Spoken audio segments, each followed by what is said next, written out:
One of the things that I think really contributes to burnout is how hard we are on ourselves. And actually, I remember my therapist doing this with me in a session where she drew out and she was like, here are the voices in your brain. She's like, got the voice which is the highly indulgent, oh, you poor little thing, you've had a terrible day, give yourself everything you want without question. And you've got the voice which is the drill master, sergeant major, how dare you, keep in line, don't do anything bad, you've got to do this. And self-compassion lives somewhere in the middle.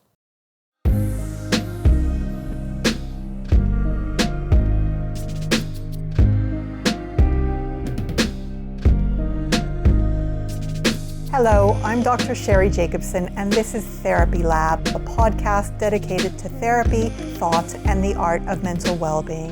In this episode, we are joined by journalist and life coach Harriet Minter to talk about her life and work.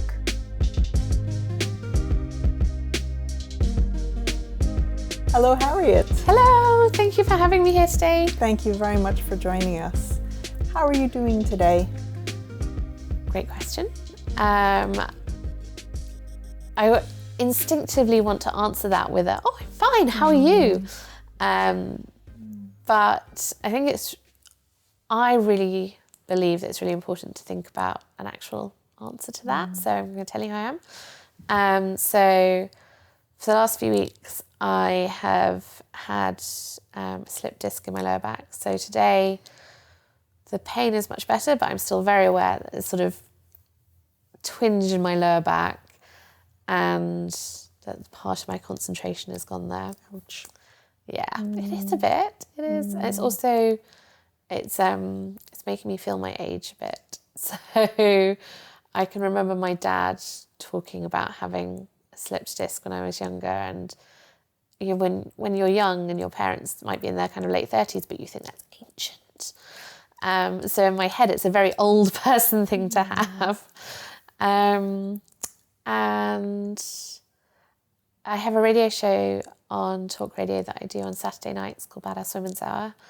And that runs from 7 till 10 p.m. and it's live. So you leave at the end of it on a bit of an adrenaline high, which then means on a Sunday morning, it's sort of, you feel like you should be in work mode, but it's not a working day. It's a day off. And there's a kind of linger of that adrenaline, which means that I often actually end up working on a Sunday because I've got the energy from it. Yeah. And beyond that, I would say that I can genuinely say I'm good. We're coming towards Christmas, which is one of my favourite times of the year. I am a winter child, so I love this weather. I love the cold frostiness.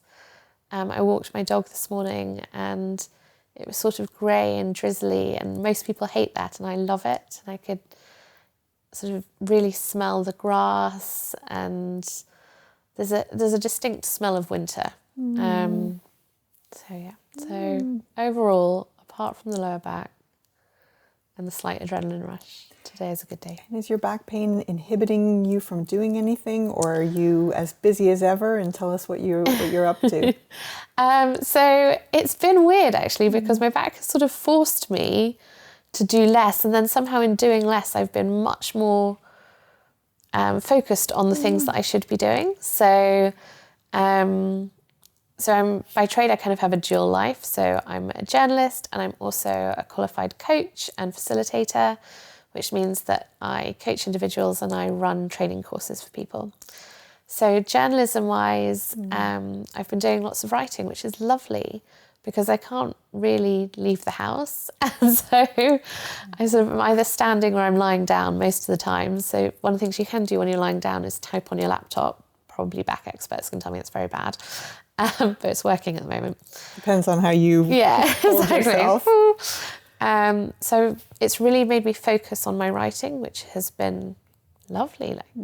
A lot of the time, I don't give it the time and space that writing really needs. And the other thing is it's allowed me to, I've been sitting around playing around with the idea of doing an online course, and generally in January, it's quite a difficult sentence to say, generally in January. Nice alliteration. Yeah, exactly. I run an in-person course. I run a weekend course, which is all about sort of gearing yourself up for the new year and getting focused, and it's just a really lovely, we bring a group of women together and just give them lots of love and attention and really help them set their priorities. But this year I was like, I probably can't do that because I can't sit in a chair for the length that's required. I don't have the sort of stamina to be able to hold that.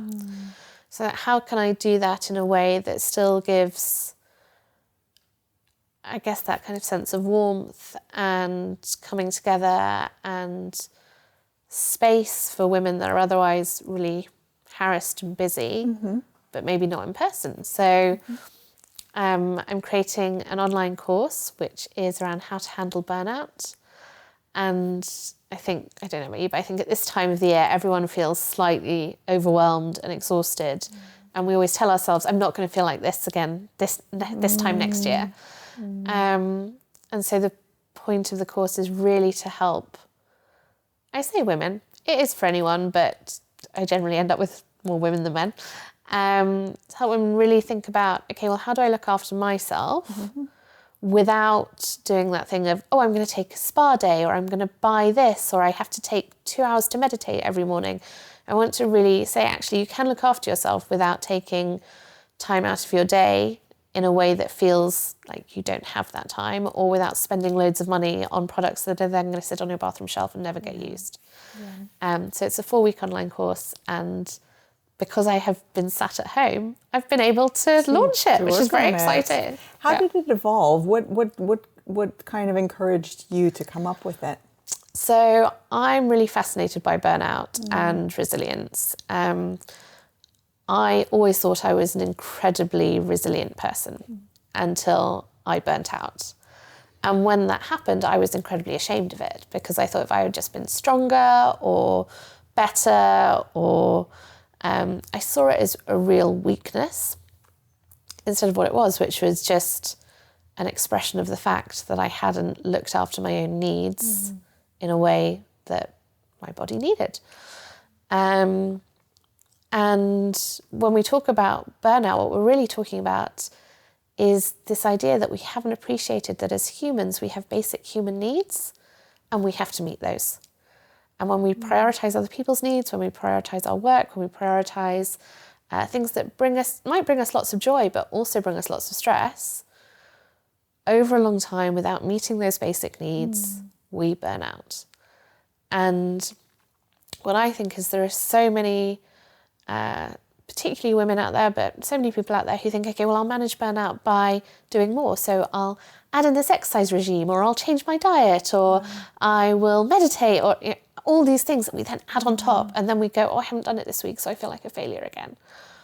And what I really wanted to do was take it back to basics and say, okay, how can we start to question our beliefs around burnout? How can we start to treat ourselves with more compassion? And how can we make space in our day to really check in and tune in with what we need? So I am a bit obsessed with burnout. And then the other thing I did was I came up with about 3 ideas for courses, and I put it out on Instagram, and I was like, which one do you want? Tell me. Like, my very in-depth market research there. And the consensus? Yeah, exactly. And the consensus was burnout. And I was like, okay, that's what we will do then. Yeah. I would love to hear more about your experience of burnout, but let's go back even further. What was your earliest memory of emotional difficulty or struggle, if you're okay to talk about it? Yeah, absolutely.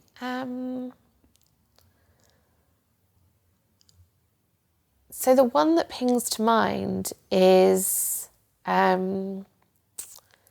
standing in front of the reception class at my primary school with my teacher, essentially saying, can you all please make sure you're nice to Harriet? And I feel like, even now, I feel like, the cringe.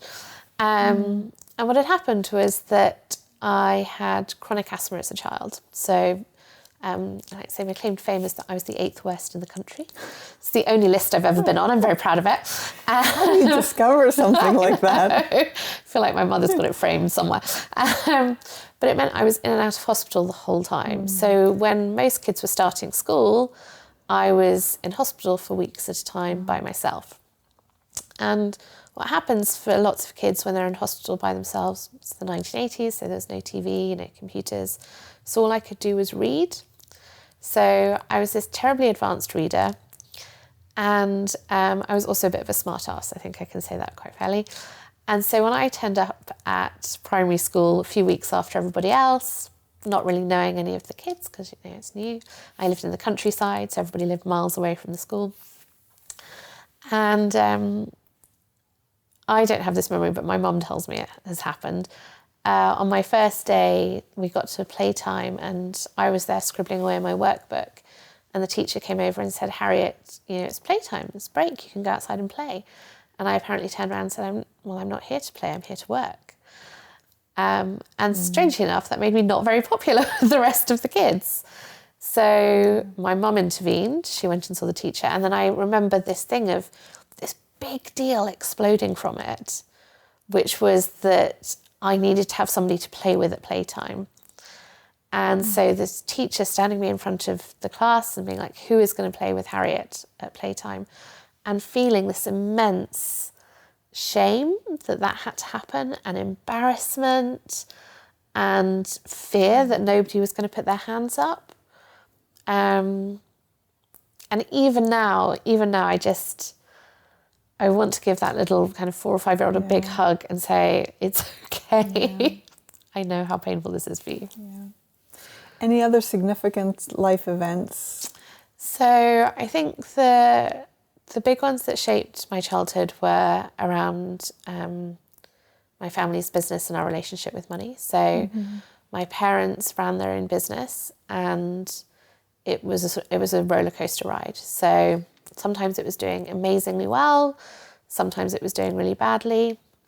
And as a child, you don't really know what's going on, but you are aware of the impact of every one of those decisions that it has on the family.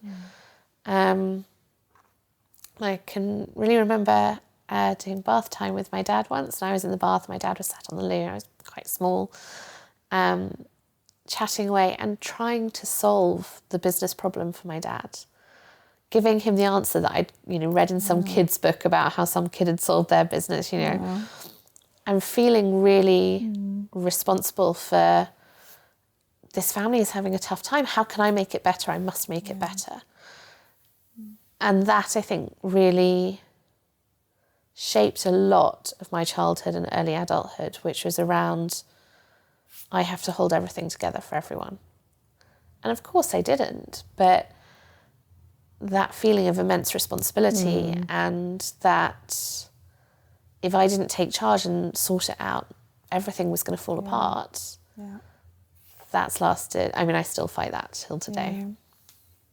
And was that overbearing at the time, or were you able to get by with that? At what point did kind of stress build up, or was the burnout much later? So burnout came much later. So burnout was when I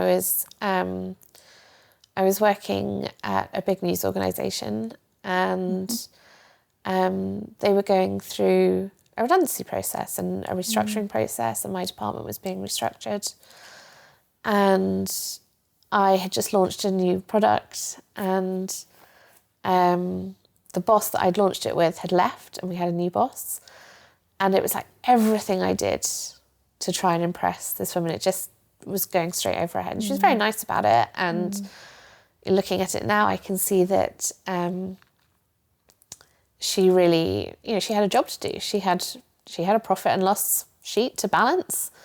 And that was what she was concerned about. But at the time, it felt so personal, because I think growing up, I had really felt like everything I do has to be a success. Because if it's not, we're going to enter this failure bubble. And the failure bubble meant that we didn't have any money, that we had to move house, that we had to scrape around, that people argued, that there was anger, that there was fear. So failure was a terrible thing.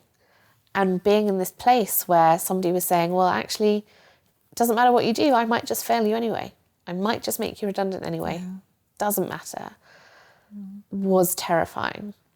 And so I threw at it all the tools that I had, which were work harder, be louder, be tougher, don't let it show, don't tell anyone about it, keep going, come up with new stuff, push on. don't admit to anyone that you're scared. It's a really big one. So don't ask for any help. Yeah. And just keep going. And what happened was that one day I woke up, I remember this really clearly, but it was like in the summer because it was a beautiful sunny day. It was about 2 p.m. And I remember waking up on my bed surrounded by kind of empty biscuit packets and with an episode of Criminal Minds or something like that, episode 28 of season 557 playing on Netflix, because the only way I could manage working at that speed and keeping that sense of toughness was by taking Sundays, eating a load of sugar and watching mind-numbing programs on Netflix. And I remember waking up and being like, hearing people outside, hearing people in the sunshine and thinking, this is not sustainable. I can't go on like this. I need some help. Yeah. So what happened then? So what happened then was I took myself off to my GP and they were amazing.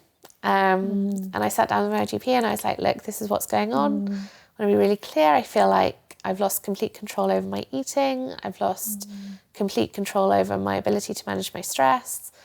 And I feel like I don't know what I'm doing and I can't access any level of happiness. And then I said, but I don't want to take any drugs.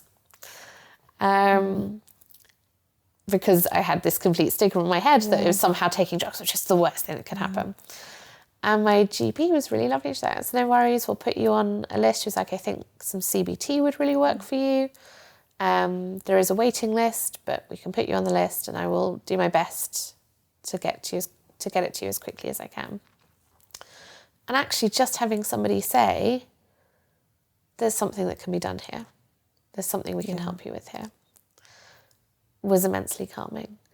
And then the second thing that happened was a bit random, which was I was doing that thing that lots of us did before GDPR, where you wake up in the morning, you open your inbox and it's filled with emails from people that somehow you've signed up to that you don't want to read, right? So you go through and delete them all.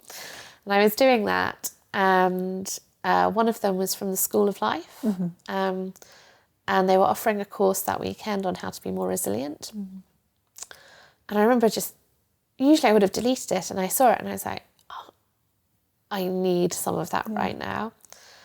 And so I took myself off on this course and taught me lots of things, but the thing that really stuck with me was this idea that essentially resilience is a bit of stress management is a bit of an adventure story.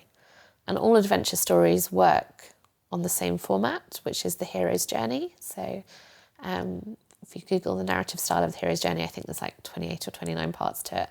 But essentially it comes down to there's a hero, they have a quest, something goes wrong.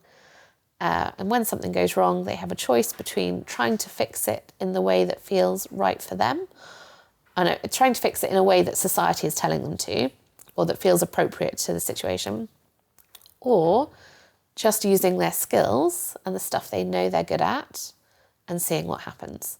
And when they do the latter one, what happens, and this happens in every adventure story, is that a mystery stranger who might have popped up for one line 2 hours before suddenly appears, helps them out of the situation, the whole thing changes and they're back on the road to success. And I absolutely engaged with this concept. I was like, this is beautiful, I love it. And I remember going into work on Monday and being like, do you know what? I've spent months now trying to convince this woman it's the right thing to keep my section going. I've spent months coming up with spreadsheets, turning up to work early, staying late, creating presentations. Excel and PowerPoint, not my friends, not my strengths. So I thought, what am I good at? And I was like, well, I'm good at interviewing people. I'm good at persuading people to be interviewed.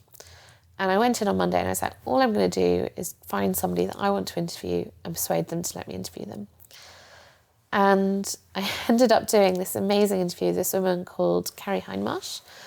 And she talked about being CEO of a massive organisation when you have breast cancer, when you're going through IVF. It was just this beautiful, incredible interview. And I did it and I thought, okay, well, if this is the last piece of work I do, that's fine. I'm really proud of this. And And about 48 hours later, my new boss appeared at my desk and was like, you did this interview with Carrie Hindmarsh? I said, yes. She said, I saw it. And I saw it because Carrie sent it to me and said, your site's the best thing she's seen in women's journalism in 10 years. So we're going to keep it going. And it changed the whole thing. And that's an element of luck. That's not necessarily how you manage burnout, but this concept of when it feels like everything you're doing is failing, that's because you are not doing the stuff that lights you up. You're not doing the stuff that is your strength, that is your joy. So just go and do some of that for a while. Even if it doesn't feel like the right thing to do, even if it's not appropriate for the circumstances, go and do a bit of that. And that combination, I think, of having my GP listen to me and take me seriously, and then having an amazing experience with CBT, and then also having this new tool, which was actually it's okay to just do the stuff you're good at. Just do the stuff you love.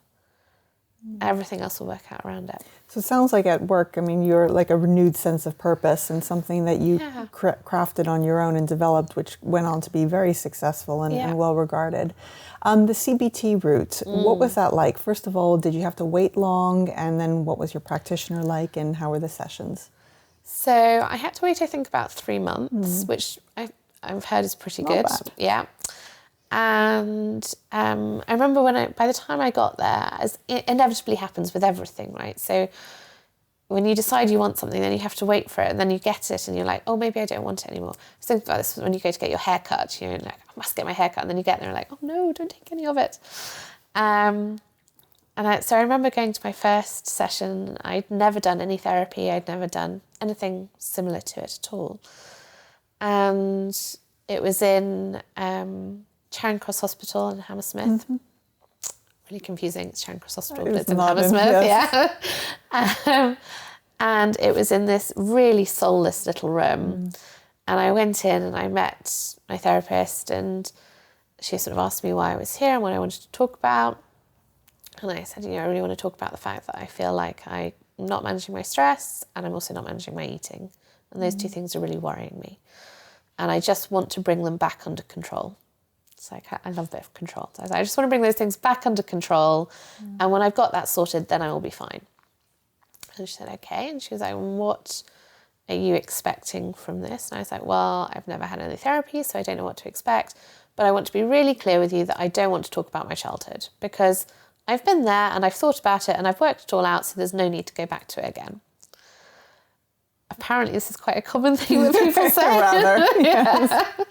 And I can remember her just sort of smiling and just saying, okay, that's fine, and writing a little note. And that was it. And inevitably, like 2 sessions later, I was like, so let me tell you about when I was 5. But the overall experience for me was, it was absolutely life-changing. I became a complete evangelist about it. I was like, we need to teach this in schools. Why did nobody tell me about this when I was a child? And the thing that really, and is so simple when I say it, and now I listen to myself say it, but the thing that I didn't realise was that everything I thought was not necessarily true.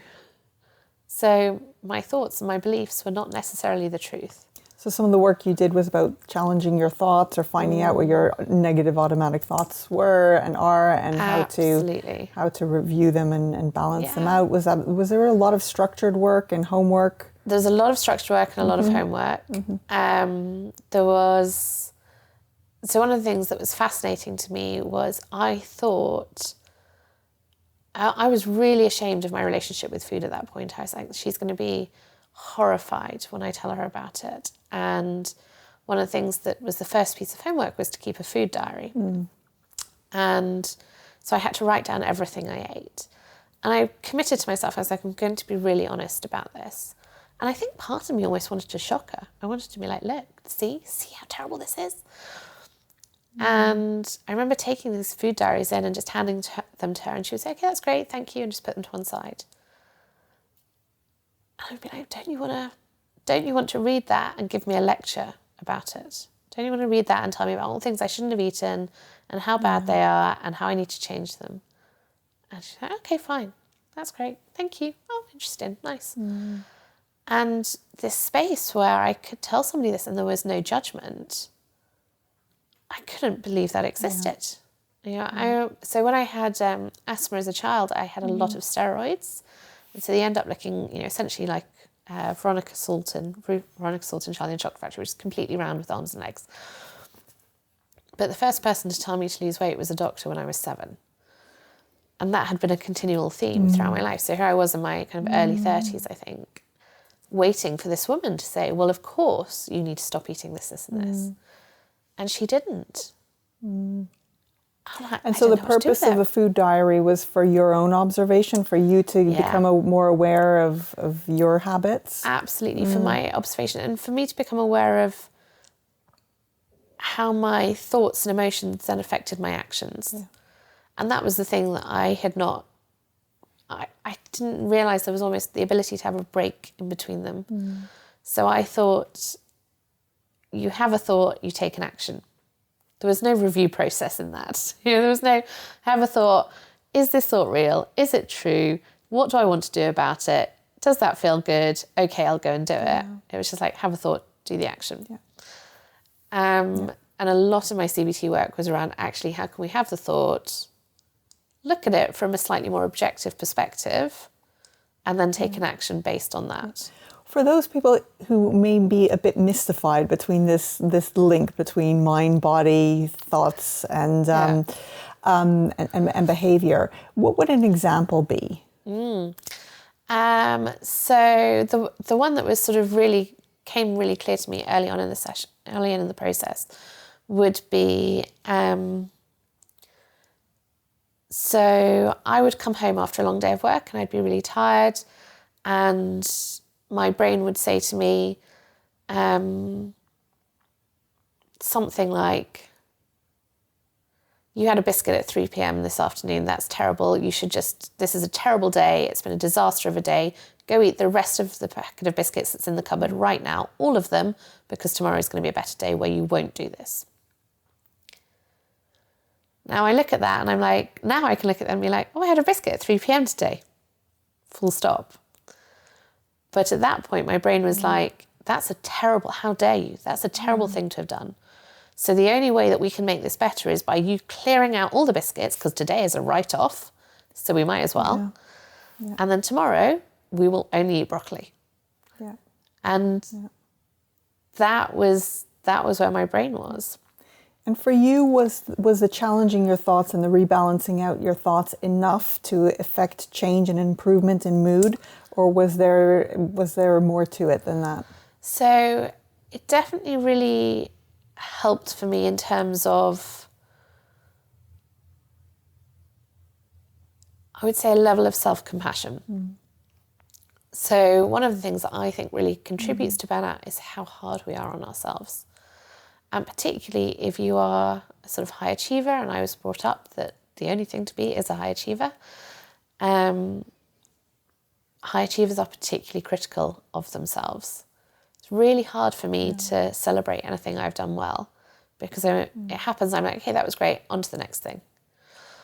And I remember my therapist doing this with me in a session where she drew out and she was like, here are the voices in your brain. She's like, got the voice which is the highly indulgent, oh, you poor little thing, you've had a terrible day, give yourself everything you want without question. And you've got the voice which is the drill master, sergeant major, how dare you, keep in line, don't do anything bad, you've got to do this. And self-compassion lives somewhere in the middle. So self-compassion lives in a place which says, do you know what, today was tough. I feel you, poor you, you've had a hard day.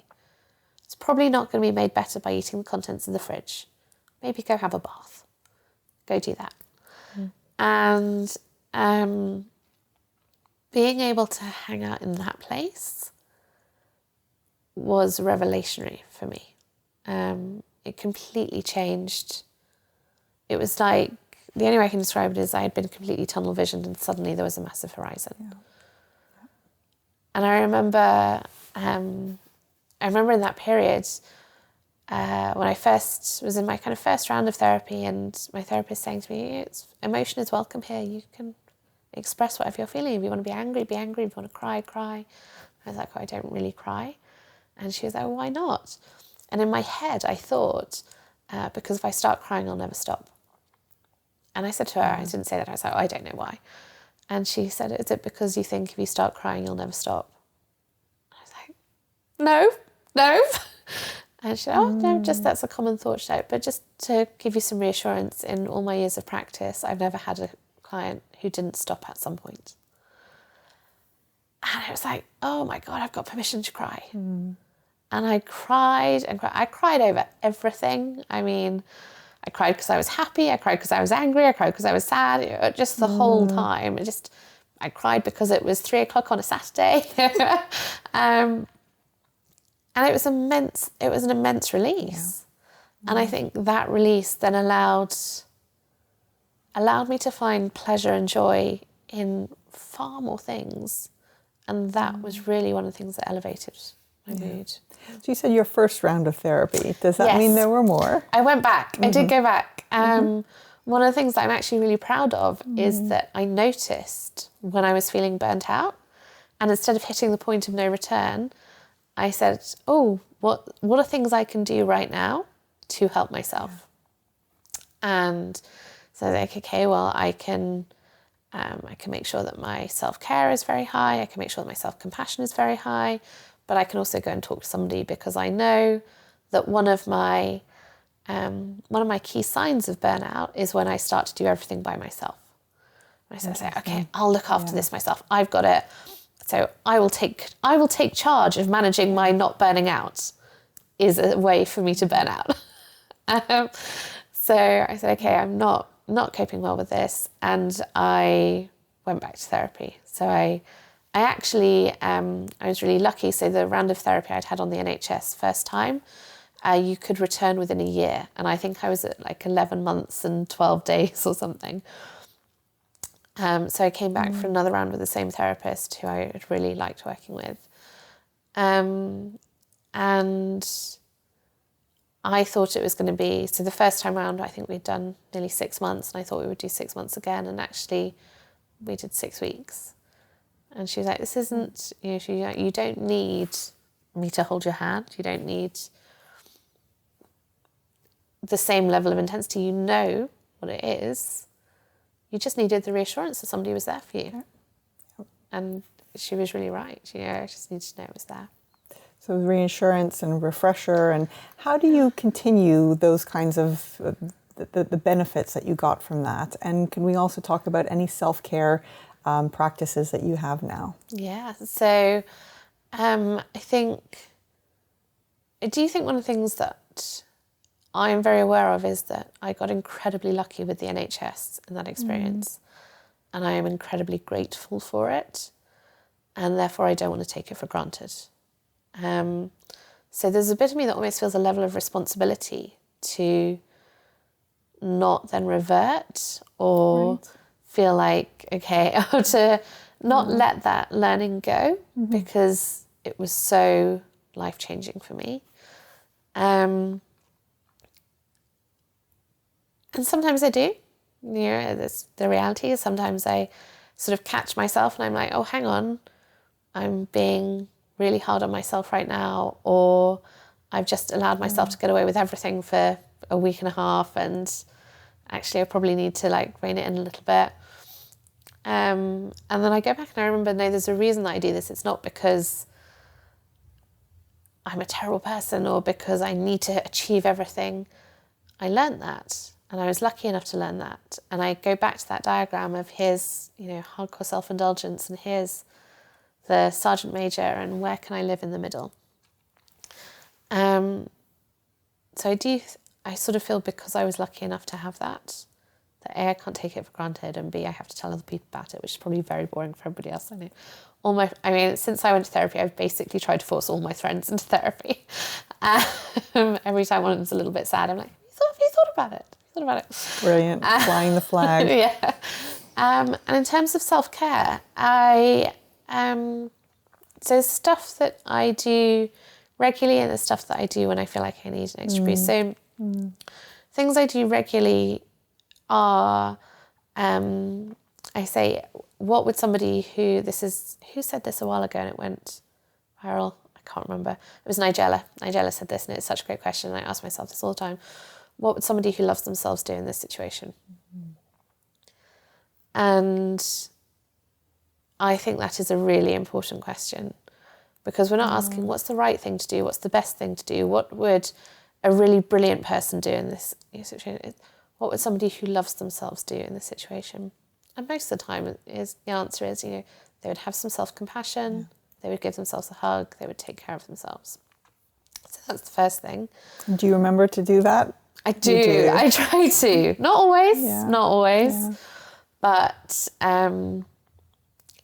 I think what I'm better at is not always remembering, but eventually being able to feel when it hasn't happened. Sometimes it takes, more of a knock around the head. So last year, I wore a pair of very high heels to a friend's wedding, and by the end of the wedding, I'd given myself something called Plantar Fasciitis, which makes it very hard to walk. And I was so debilitated by it, and I'd never had anything like that before, that the impact of it on me was that I actually became quite depressed. And when I became quite depressed, I became very self-critical and very frustrated with myself. And I had a really similar experience again. I had an experience of the development of flats I lived in was holding a summer party, and I could hear everybody at this party, and I was inside by myself crying into my pillow, and I thought, Harriet, we've been here before. This does not work. So what are we going to do differently? Yep. And I called a friend, and I was like, I'm having a really, really tough day. Can we have a chat? And that's a really small thing, and it's not saying that fixed it at all, but it was like, okay, now we've gone like that, and now we are back on the upward cycle. So the self-talk and then directing yourself to the resources that you needed. Absolutely. And then the other thing I've become really aware of is boundaries. So boundaries and controlling my inner fixer. Those are the two big things. Tell us more about boundaries. Yeah, boundaries are really hard. Yeah. So I am by no means a people pleaser, but I have a big need to be liked, a big need to be liked. And because of that, I will make myself more available than I actually have the energy for. And so one of the things that I've really got quite aware of and got quite strong on is saying no to things. Actually, on a scale of 1 to 10, how much do I want to do this? And really, if I'm a 6 or below, it's probably not going to happen. Mm-hmm. It has to be a 7, 8, 9, 10. So that's the first thing, which is this... Yeah. I think somebody said if it's not a hell yes, then it's a hell no. And it has to be hell yes.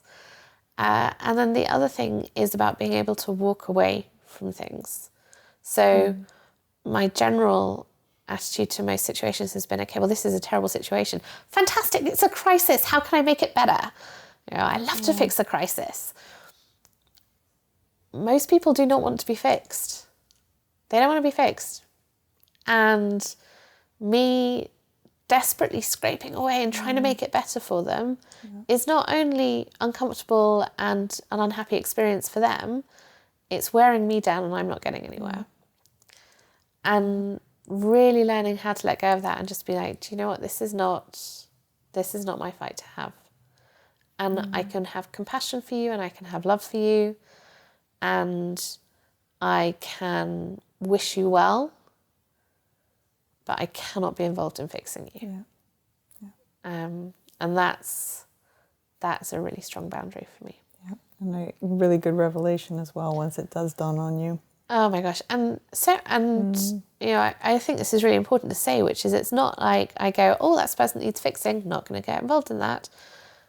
I am drawn to people in situations that need to be fixed. It's like a magnet. I'm like, oh, but it's about realizing that that's what's happening and saying, okay, I want to be there, but this is not good for me.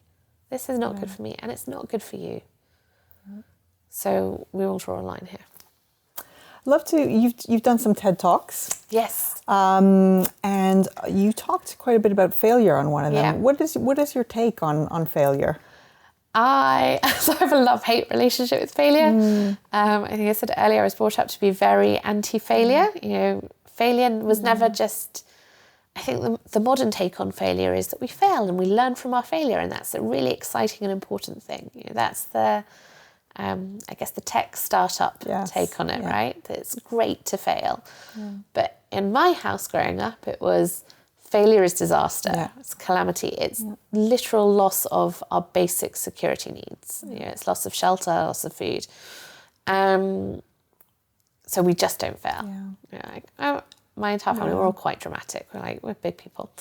And where I've got to now is this trying to really learn and love failure and to see it as interesting and fun.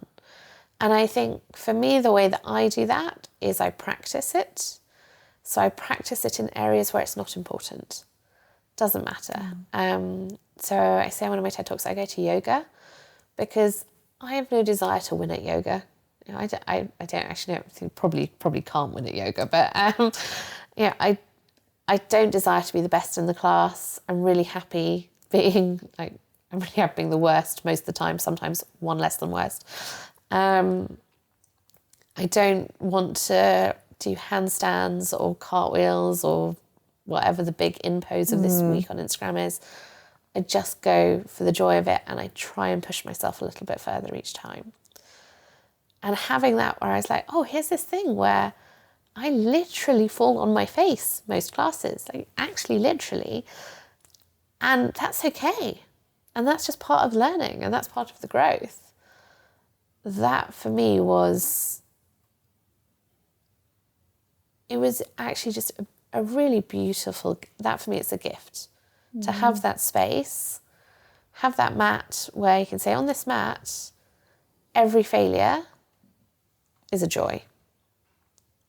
That was lovely. And then what happens when you practice it is then you can kind of take it out into the rest of the world and it becomes a little bit safer to fail. You know, which for me was the real thing about failure, is there was no safety there. And when I go into corporations and work with them, I say, I do this a lot where I go and work with leadership teams. They're like, we want our team to be creative and innovative. And I say, well, that's fine, but you can't have a creative and innovative team if there is no safety. So if somebody innovates and that innovation fails and you fire them, you are not going to have an innovative team. There has to be safety first. And how does this link in with confidence? Because that's also another subject that you talk about a lot. So I think somebody said to me something which I love, which is confidence comes from competence. And that's very true. Right? So we get good at something and then we feel confident in it. And that's one form of confidence. And then there's this other form of confidence that we're seeing in the world whereby you don't really have to have any skills or talents, you just have to talk the loudest. And I actually think confidence needs to live somewhere in the middle. Right? Which is... There is joy in getting competent and learning and being good at something. But we can make that the number one priority.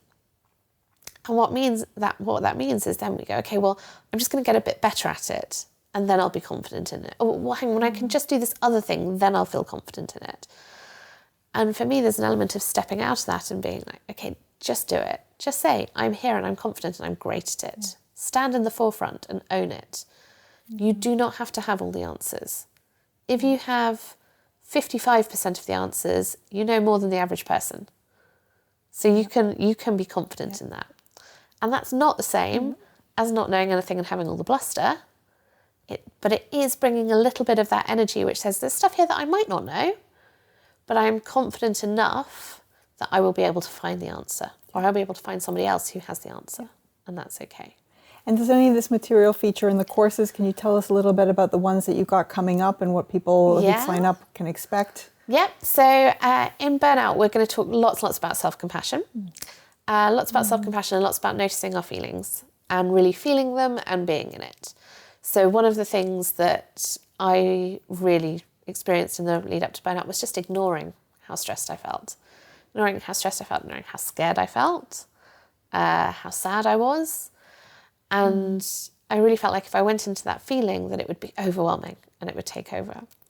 And what I've learned now is actually if we give every feeling we have a bit of space, it's there and it blossoms, and then we're allowed to move on to the next thing. So we'll be talking a lot about that. And we're also going to be talking a lot about really how do women make space for themselves in very crowded lives. So most of the women I work with, they have big jobs, they have families, they have friends, they have relationships, they have children. There is a lot going on for them. So it's how do you say no to some stuff? How do you claim your needs first? And really, how do you start to notice what you need so that you can give that to yourself? I'm a big fan of the concept of desire. So actually waking up in the morning being like, what do I really desire this morning? What feels really juicy and exciting and I really want it? Because just owning that we want that is already an exciting feeling and it's given us some energy. Gives us a boost. Yeah. And then we're going out into the world. And sometimes we fear that if we claim that we want something and we don't get it, it's just going to be too much. No, just own that desire for it. Strangely enough, even if you don't get it, it doesn't really matter. It's the owning the desire. So for it. Yeah, we're going to talk about that a lot. They sound very exciting. Where can people find out more about it and also your coaching services? Yes, so if you want to come and coach with me or if you want to do any of the courses, it's harrietminter.com. Or you can find me on Twitter, Instagram, Facebook, all the socials at Harriet Minter. Brilliant. Well, Harriet, thank you so much for joining us today and for sharing your story. Thank you. HarleyTherapy.com is here to help you book counselling with qualified professional therapists online or in person at the times and prices that suit you wherever you are worldwide. If this is your first listen to Therapy Lab, do hit subscribe to keep up to date with new episodes. We'll see you next time.